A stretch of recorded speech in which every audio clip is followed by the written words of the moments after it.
इस कहानी के जरिए जाने कि वास्तव में मानव धर्म होता क्या है। कई बार महान तपस्वी को मोक्ष नहीं मिलता, ऐसा क्यों? कलयुग में क्या होना चाहिए धर्म की परिभाषा? किस तरह धार्मिक कर्म कांड करके लोग अपने आप को ज्ञानी मानते हैं, पर क्या वास्तव में यह धर्म है? एक महान संत थे जो बहुत ही प्रचंड तपस्वी थे। उन्हें कई शास्त्रों का ज्ञान था, कई श्लोक मुँह जुबानी याद थे। उनकी बुद्धिमानी के चर्चे मीलों तक थे। संत दिन रात प्रत्येक पर भगवान की भक्ति में लगे रहते थे, कठिन से कठिन तपस्या करते थे, लेकिन उन्हें सेवा में रुचि नहीं थी। उन्हें लगता था सेवा से ज्ञान मिलता है, केवल ईश्वर के ध्यान से ही जीवन उतरता है। इसलिए वे दिन रात ईश्वर भक्ति में तल्लीन रहते थे। न ही उन्हें किसी अन्य से लेना देना था और न किसी का भला करते थे और न ही बुरा। ऐसे व्यक्ति से समाज को कोई खतरा नहीं होता, उन्हें लोग अच्छा ही मानते हैं। इसी कारण इनकी प्रसिद्धि सभी जगह थी। एक दिन संत अपनी साधना के लिए वाट वृक्ष के नीचे बैठे। अचानक ही वहीं बैठे बैठे उनके प्राण निकल गए।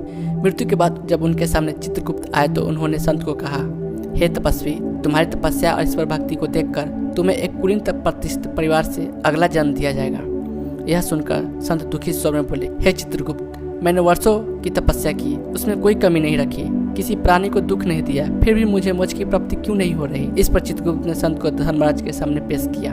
संत ने अपनी सारी व्यथा धर्मराज से कही, अपने सारे धार्मिक कर्म कांड के बारे में विस्तार से कहा। यह सब सुनकर धर्मराज मुस्कुराए और उन्होंने कहा, हे वत्स, वास्तव में तुम मानव धर्म को जान ही नहीं पाए। मुझे पता है तुमने कठिन से कठिन तप किया, किसी को कष्ट नहीं दिया, लेकिन तुमने परोपकार भी नहीं किया। अपने अर्जित ज्ञान से किसी अज्ञानी की मदद नहीं की, किसी रोगी का उपचार नहीं किया, किसी भटके राही को सही मार्ग नहीं दिखाया। वास्तव में तुम जानते ही नहीं कि परोपकार ही असल मायने में मानव धर्म है। सेवा भाव ही मानव जीवन का आधार होना चाहिए। इस तरह संत को अपनी भूल का ज्ञान हुआ और उन्होंने अपने अगले जन्म में तप के साथ सेवा भाव को भी जीवन का लक्ष्य बनाया। फिर उन्हें वर्षों बाद मोक्ष की प्राप्ति हुई। शिक्षा। वास्तव में इंसान को यह पता नहीं होता कि धर्म क्या है और वो दिन रात धार्मिक कर्म कांड में लगा रहता है। जैसे हमेशा एक बात सुनने में आती है कि तीज त्योहार पर लोग ब्राह्मण को दान देते हैं और भोजन कराते हैं। भले ब्राह्मण संपन्न हो, खुद 4 पहिए के वाहन में घूमता हो, लेकिन बड़े शान से उसे दान दिया जाता है और स्वीकार भी करता है। आप खुद ही सोचिए, ऐसा दान का क्या महत्व? अगर आप ही दान किसी गरीब को देंगे तो शायद उसकी कई दिनों की भूख शांत होगी, उसे जीने का सहारा मिलेगा। कई घंटों तक पूजा करना या भजन करना गलत नहीं है, लेकिन अगर यही वक्त किसी अनपढ़ को पढ़ाने अथवा किसी रोगी को सेवा में लगाए तो किसी का भला जरूर होगा और ईश्वर की नज़रों में यह उसकी सच्ची उपासना ही होगी। कई लोग बहुत दान दक्षिणा देते हैं, कई भंडारे एवं पूजा पाठ करते हैं, लेकिन वही किसी गरीब भिखारी को फटकार कर भगा देते हैं। क्या यह धर्म है? हमेशा ही सब्जी फल लेते वक्त पैसे का मोल भाव करते हैं, लड़ते हैं। कई बार जबरदस्ती कम पैसे में किसी गरीब से सब्जी फल भी ले लेते हैं, लेकिन वही मॉल, सुपरमार्केट अथवा ऑनलाइन शॉपिंग बिना किसी सवाल के करते हैं। क्या कभी सोचा है किसी गरीब से 5-10 रुपए कम करवाने में आप कितने अमीर हो गए?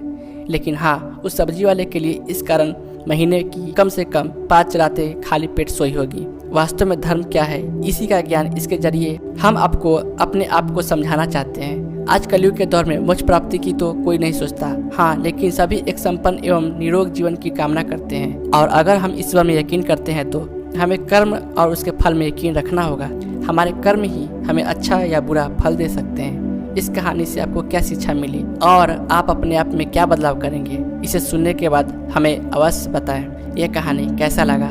अच्छा लगा हो तो प्लीज़ लाइक करें और ऐसी कहानी सुनने के लिए मेरे चैनल को जरूर सब्सक्राइब करें। धन्यवाद। जय हिंद।